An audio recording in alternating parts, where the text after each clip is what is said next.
Hi, this is Daniel Hartz, host of the Sustainability Matters Today podcast. We have some exciting news. On June 22nd, we'll be changing the name of our podcast from Sustainability Matters Today to Sustainability Champions. The reason for the change is because the new name Sustainability Champions better captures what we're going for, highlighting the people, ideas, and innovations that are protecting and healing the planet. Thank you for your support and interest in our work so far. We look forward to producing high-quality podcast episodes and social media materials under the new name Sustainability Champions. Please join us in showcasing these incredible individuals and the great work they're doing. By the way, do you know a sustainability champion you'd like to nominate to be on the podcast? Reach out to me at daniel@sustainabilitychampions.com to let me know. Thank you very much. Now back to your regularly scheduled podcast. I'm joined by Chris Davies, founder and CEO of Harvest London. Thank you so much for joining me, Chris. Thank you for having me on your podcast.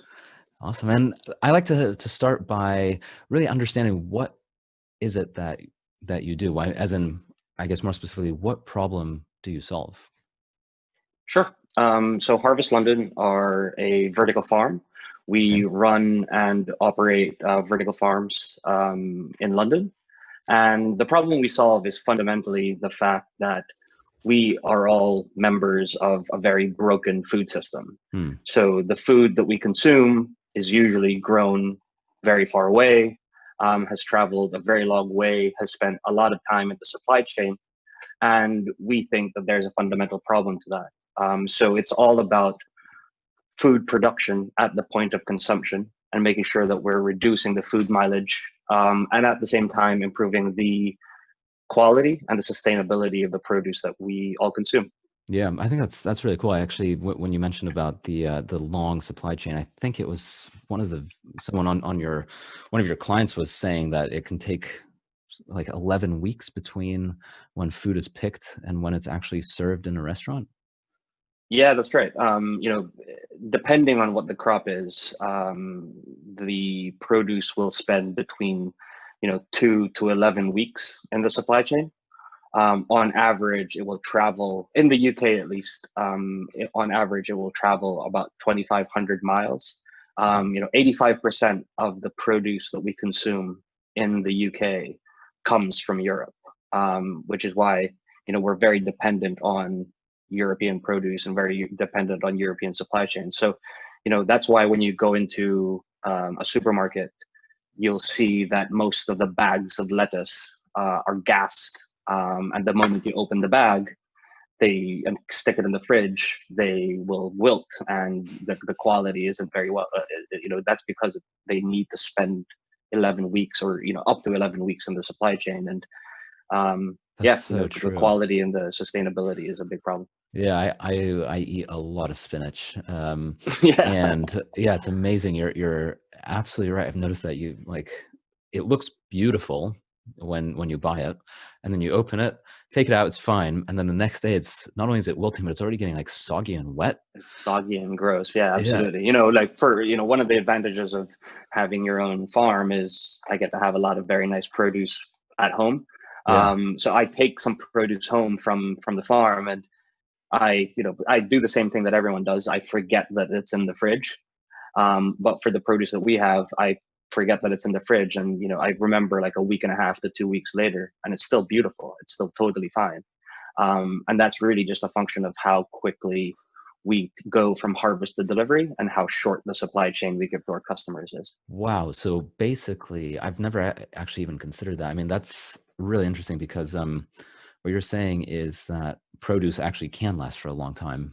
It's just that usually supply chains are so long that the majority of their lifespan is spent getting from the farm to you as the consumer, that by the time they're with you, you only have like a few days really, or maybe up to a week. Yeah, absolutely. And I think at the same time, the what you hold your produce in, whether that's a bag or whether that's the crisper in your fridge, that does matter.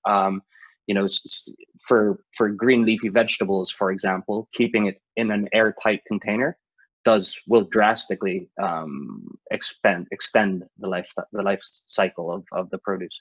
Yeah, interesting. I didn't consider that. Actually, I have seen, now that I think about it, there's all sorts of things on Instagram about like, here's how to make your vegetables and your fruits last longer. Yeah. Yeah, and airtight. That crisper drawer in the fridge. I mean, depending on what it is, but Yeah. keeping your produce in that section will do a lot to keep your produce fresh. Oh, good to know. That's a fun fact. That's helpful. I'll start using it more consciously. Thank you for the pro tip.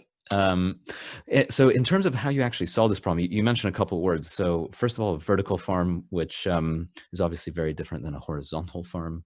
And then you're also saying basically growing the food where you consume it. So, Yeah. I mean, basically, so how do you solve this broken food system? Sure.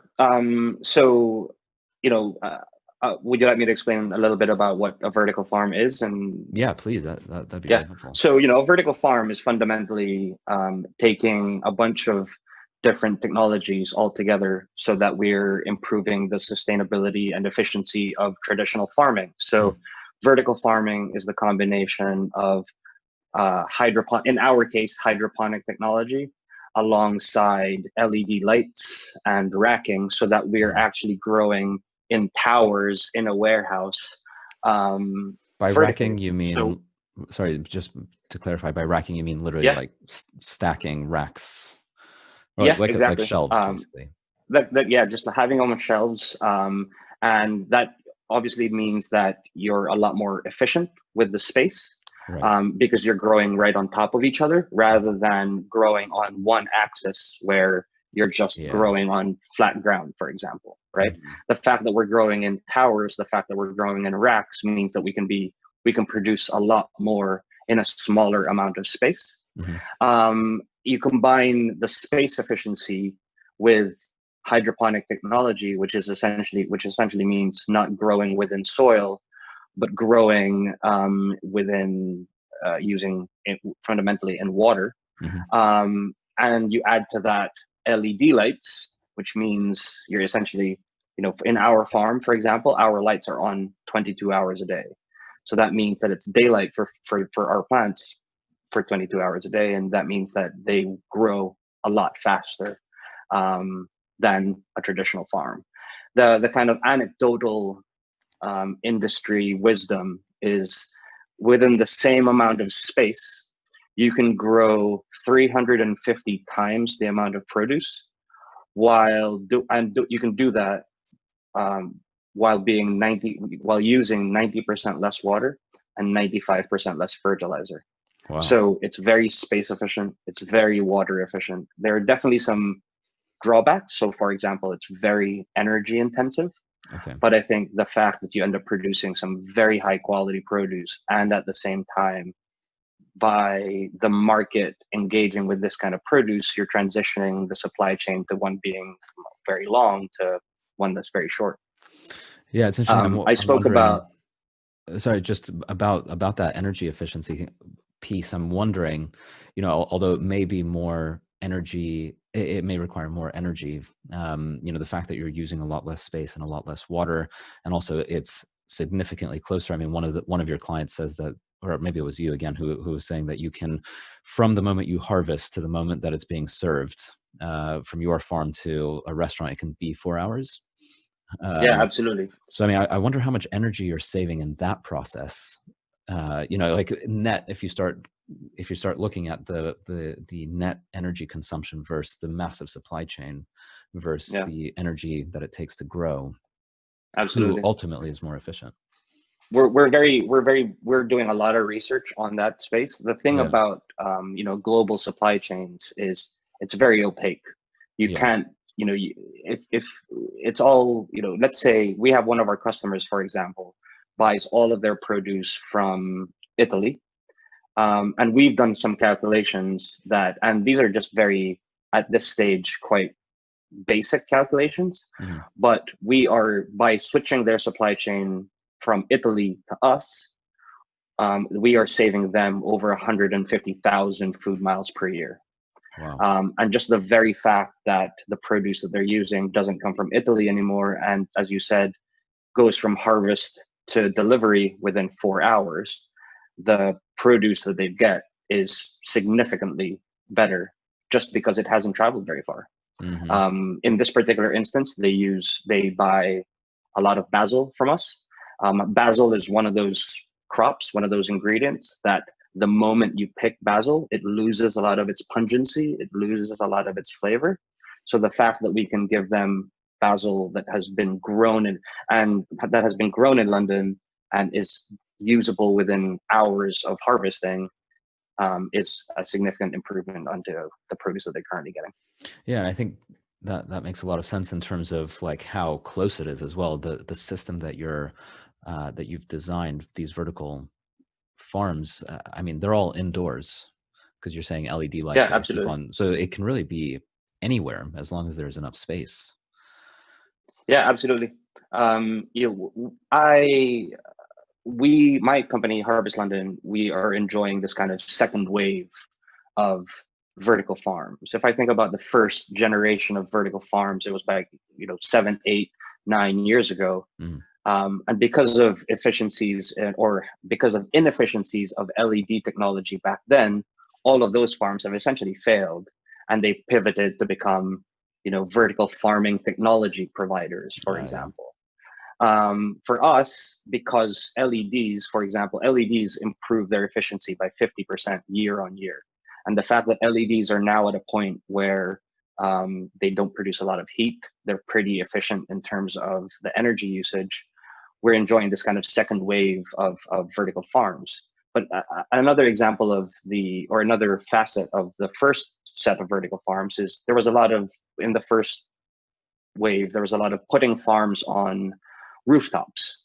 And obviously that has inefficiencies in the sense of you need to get your hardware up there. There are ergonomic considerations that, growing on a rooftop, while it might sound cool, isn't actually that efficient. But they also severely underestimated the amount of produce that you can grow on a rooftop. So what they found was they would grow a lot of produce on a rooftop, can't quite sell it to the local market. They would have to take the produce, drive it just outside of London to where the distribution centers are, and then drive it back in for the next round of customers. So if I think about the kinds of companies that are doing what I do now, we're all just on the outskirts of London, or just within the M25, not in the very, very center of town.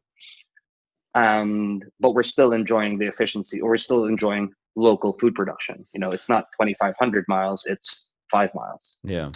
And going to that, what you just said about driving out and basically having extra stuff that you can't sell. Yeah.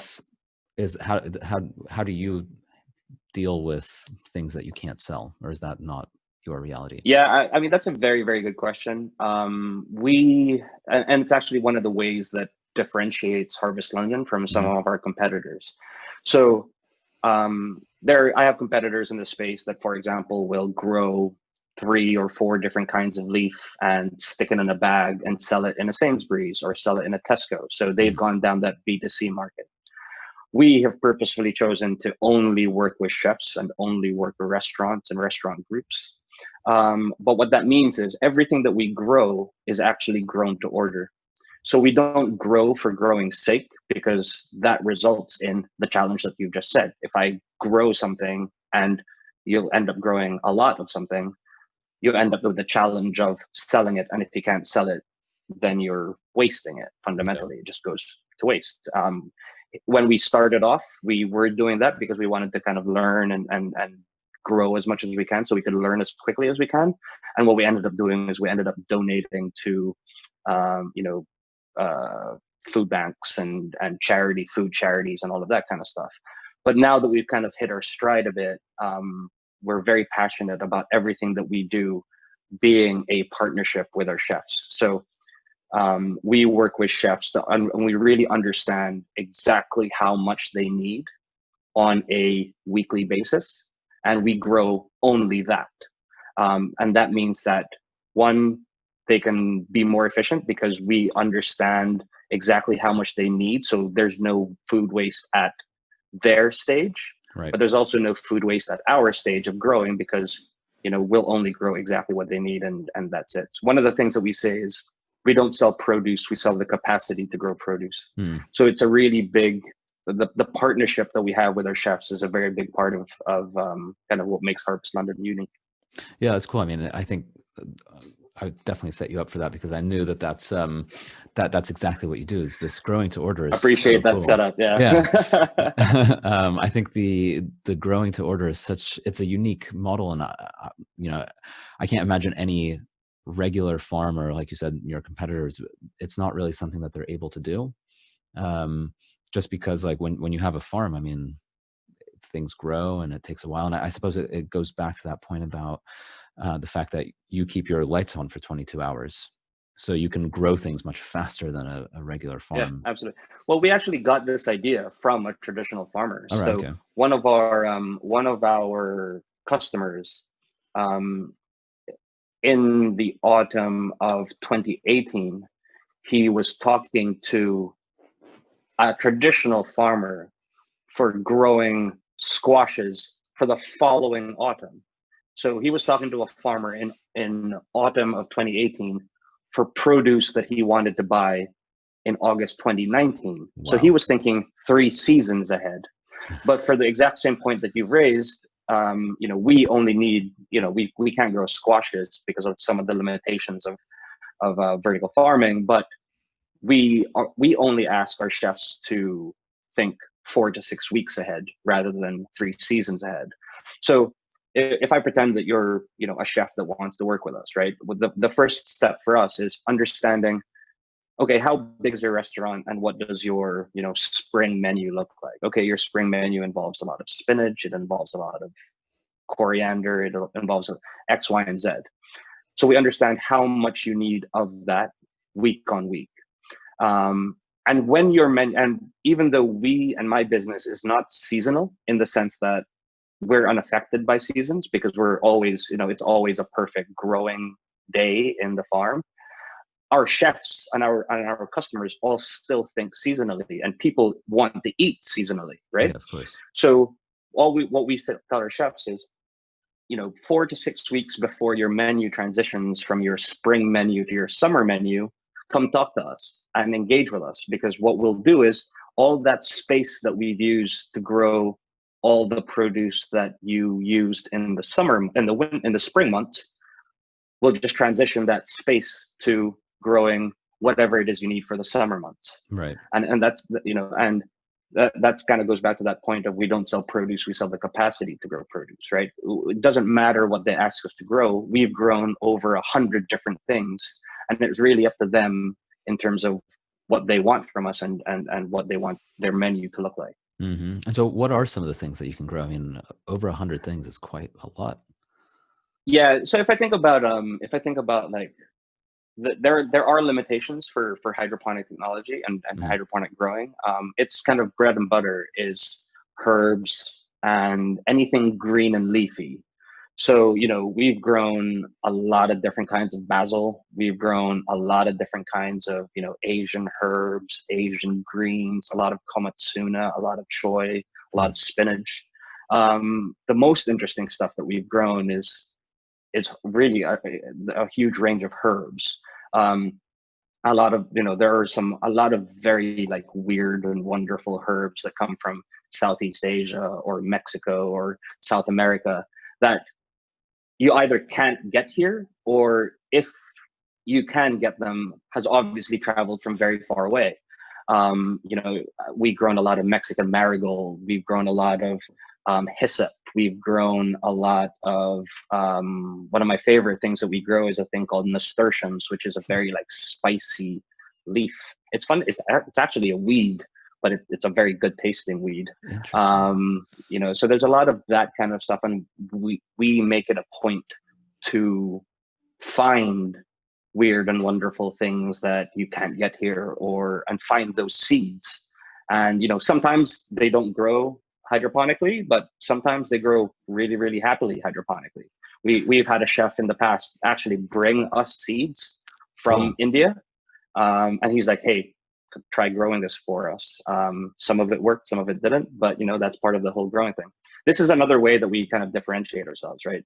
Because we work with chefs and because we work in restaurants, it's all about variety and it's all about weird things and it's all about like interesting ingredients. So we make it a point to always be trying new things, always be trying to grow new things.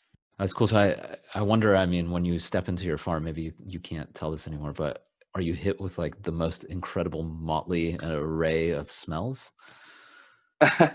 You know what it really smells like? It smells like oxygen. It smells like ozone. It's a really, really nice smell. I mean, we grow a lot of basil, so it smells like basil predominantly. Right. But every once in a while, you'll get this like ozone hit, and it feels great. And you end up taking this really big whiff, and you take a really big inhale. It's great. It's one of my favorite things. But farms are also, most farms, without going too much into it, most farms are bathed in this bright pink light because plants like blue and red light. So the combination of blue and red is pink. So you walk into a farm and everything's bright pink. And then the moment you walk outside the farm, because your eyes have got used to the pink, everything just looks like this weird off yellow kind of thing. And your eyes take a while to kind of come back. That was a cool little thing that we kind of learned over time. Yeah, that's really interesting. We now use glasses to kind of block out some of that light. Yeah, makes sense. So you're not shocked all the time every time you step outside. Yeah. I'm interested in knowing a little bit more about kind of your company on a bigger scale rather than just inside the farm, because I know when we were talking before, you were mentioning that circular economy and the holistic thinking is a really important factor. So I mean, we kind of touched on food traveling pretty much like less than 10 miles sometimes. Yeah. And I think we've sort of touched a little bit on energy, but what are some of these other elements in terms of your holistic thinking and the way that you approach, what you do? Yeah, absolutely. We briefly touched on one of the challenges of vertical farming, which is energy intensiveness, right? Yeah. The energy cost of a vertical farm is usually its single biggest cost, greater even than labor. So we have kind of started thinking about how vertical farms can operate within the context of other businesses and usually sustainably focused businesses. So let me give you an example. We are talking to a solar farming company who have a solar farm just outside of London, and they want to get into vertical farming. So what we're discussing with them is, okay, how much energy can your solar farm produce? And we essentially work backwards from there. So right now they're selling all of their energy to the grid and the government buys that, and it's a very good business. But that has its own costs and its own challenges. So what we were saying is like, look, what happens if we put a vertical farm on site where the solar farm is? And all of the energy that is generated by the solar farm feeds the vertical farm. Well, then you've just now essentially described what is a zero carbon vertical farm. If you can get and that's not something that exists in the world at all. So it would be quite an amazing thing to be able to do, considering how energy intensive vertical farming is, to be able to become zero carbon or net neutral by just thinking more holistically about the system, where you have power generation alongside food production. Vertical farms, while it ends up producing a lot of very nice produce, ends up also producing a lot of organic waste, because the roots and all the bits of the plant that you don't consume. So if you then pair that with anaerobic digestion, where you can stick all the organic waste into an anaerobic digester, which in and of itself generates power, that's another way where you can create this kind of circular loop of it's kind of this this beneficial circle of, oh, I'm just using and you're able to think holistically about this entire model. So an anaerobic digester will end up producing a lot of energy. It ends up producing a lot of heat, Hmm. which the vertical farm needs because we need to keep it warm. Anaerobic digesters also produce a lot of CO2, which, for example, one of the anaerobic digesters that we work with today, they just pump CO2 into the air. Obviously not ideal. We need CO2 because we need to pump it into the farm because plants need CO2. Right. So we're very big proponents of kind of thinking about this entire ecosystem very, very holistically, and circular economy thinking, whatever you want to call it. But we talk a lot about, or there's a lot of talk in the industry about how um, finance is cheap and money is cheap, and you can get access to a lot of funds very easily. Where Hmm. I think we want to, here's a very real, tangible way where you can leverage that for something that is truly sustainable and truly beneficial all around, right? You're taking the big challenges of vertical farming, and just by throwing a little bit more money at it, you're able to think holistically and say, okay, vertical farming alongside power generation, alongside heat generation, you've created a virtuous circle. And those might be, three different companies that do that. But because you've looked at it holistically, and because you, as three companies, have all agreed to work together, you're creating you're creating a lot of produce for very little input. Yeah, it's really cool. I mean, it requires no kind of external factors almost. It's all held Yeah. within itself.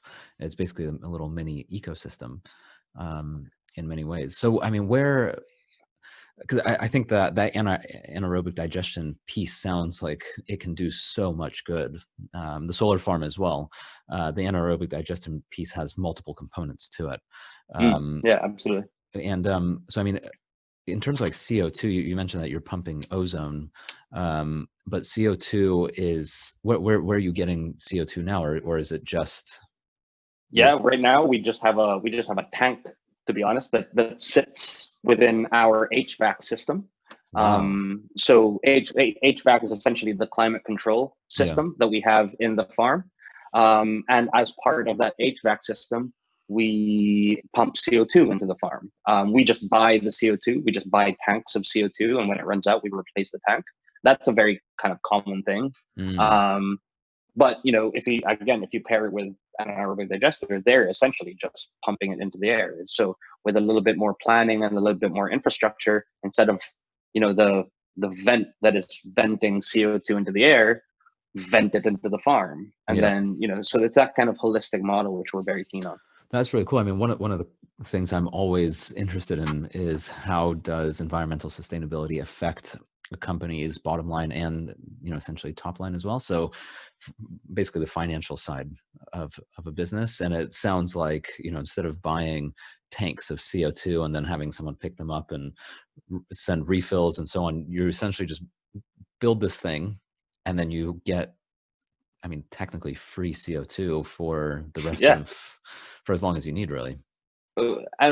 So as I mentioned that.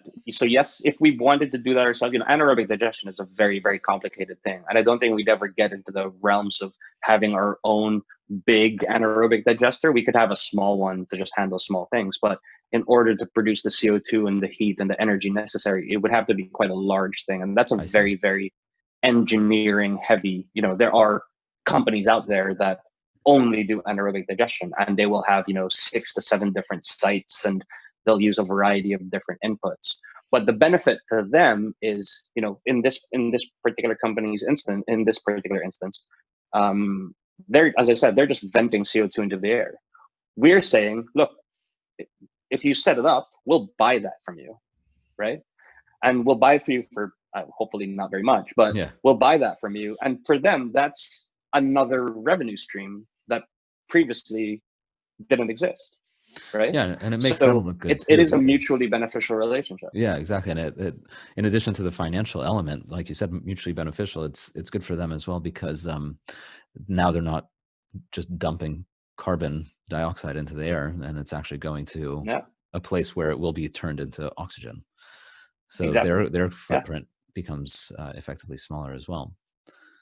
yeah, Um, absolutely. I'm curious to know, and I'm conscious of time, so hopefully we won't there's a lot about the B Corp status because you're B Sure. Corp pending, and I'm really interested in hearing a little bit more about that because I think B Corps are kind of like the coolest thing ever because basically my understanding of a B Corp is it's companies that are for profit and sort of socially or environmentally driven. Is that Yes. kind of a fair? Yeah. The B Corp, if I think about who the biggest B Corp in the world is, the biggest B Corp in the world is probably Patagonia. Obviously Wow. very, very nature focused, Yeah. big, very big on sustainability. They reuse, they recycle a lot of their old clothing and all of that kind of stuff. But the B Corp movement, as far as I understand it, has really kind of started out of the US. If you think about the US is kind of a, in the US model of capitalism is, profit is king, right? So if a company in the US actually chooses to negatively impact their bottom line because they're making more sustainable choices, their shareholders could hold them to account for that. It's like Yeah. if a shareholder's point is all about maximizing profit. Well, in Patagonia's sense, their profit could probably be significantly higher if they didn't care so much about sustainability. Mm-hmm. But so we're a pending B Corp. What that means is we're in the process of certifying to become a B Corp. But in that process, you essentially have to sign up to becoming a B Corp and actually make changes to your company structure. And what it says is fundamentally that profit is not our only motive. Yes, we are a for-profit company, but there are other things that we will consider. So it's not just about profit. So, for example, we will purposefully choose to take on more cost in terms of not using any single-use plastics. Everything that we deliver today is in reusable containers because we have a good relationship with the chefs. So reusable containers are more expensive than one-off plastics. Yeah. But we've purposefully made that choice because it's the right choice. My farm could make much more money because if I just grew for growing sake, if I just grew as much as I could on a daily basis, on a weekly basis, we could make a lot more money. Well, we've chosen not to do that because we believe that results in a lot of food waste. Yeah, I think that's really interesting, and it sounds really kind of like they're looking at everything. It's very thorough from that point of view. I'm just wondering, how many, because obviously what these things that you're signing up for and committing to are obviously kind of, there's this element of for the greater good. There's this element of, like you said, your company isn't just for profit, it's for other kind of benefits. I'm wondering because the values that this B Corp push, like, I mean, I don't want to say pushes, but that it really encourages and supports are really important. So how would we get really large corporations or even smaller corporations that are focused purely on profit? It just begs the question, in my opinion, how do you encourage and motivate others? Because from what I understand, it sounds to me like in many ways you got into the business that you do because you're already driven by sustainability and by doing good for the world. So, it makes sense that you kind of extend that and go for the B Corp. But what about the people who go into business purely for profit because they just want to make a lot of money? How, and I don't know if there's an answer to this, but it's just a question that I have is really, how would we encourage them to also move toward being interested in B Corp status? Yeah, absolutely. I don't think it's wrong to say that, Patagonia are a huge, huge outlier.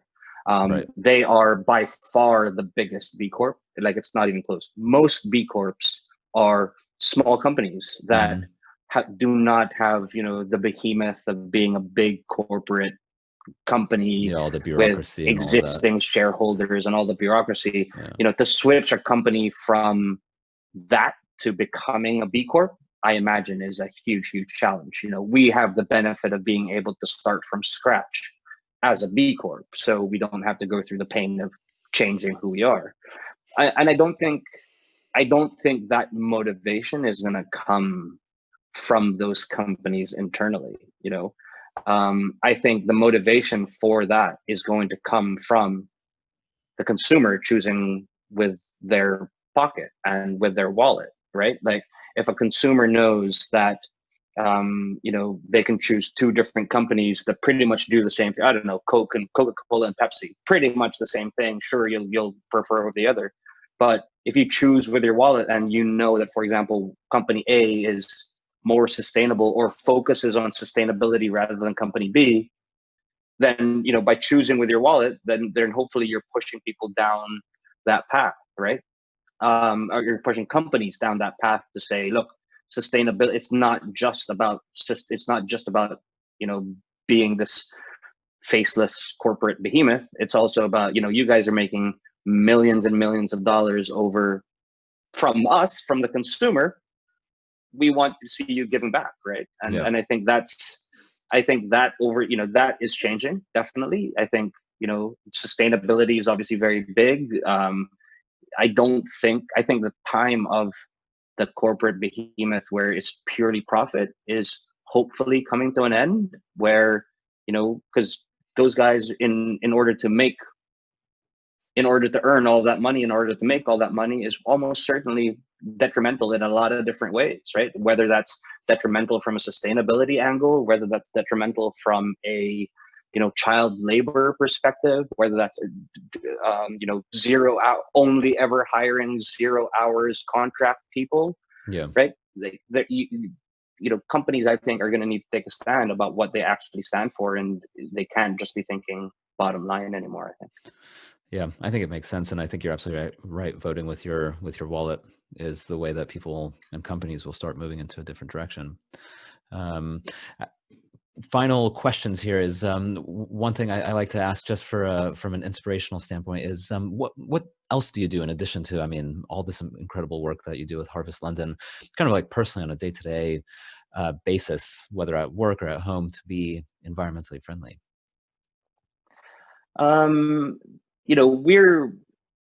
We try to be, for us at the moment, within my household and my family, we try to reduce as much food waste as possible. We obviously recycle and we compost and do all of that kind of stuff, but it's also about being a little bit more aware of what exactly it is you're buying and how much of something you're buying, and making sure that you're using as much of it as you can.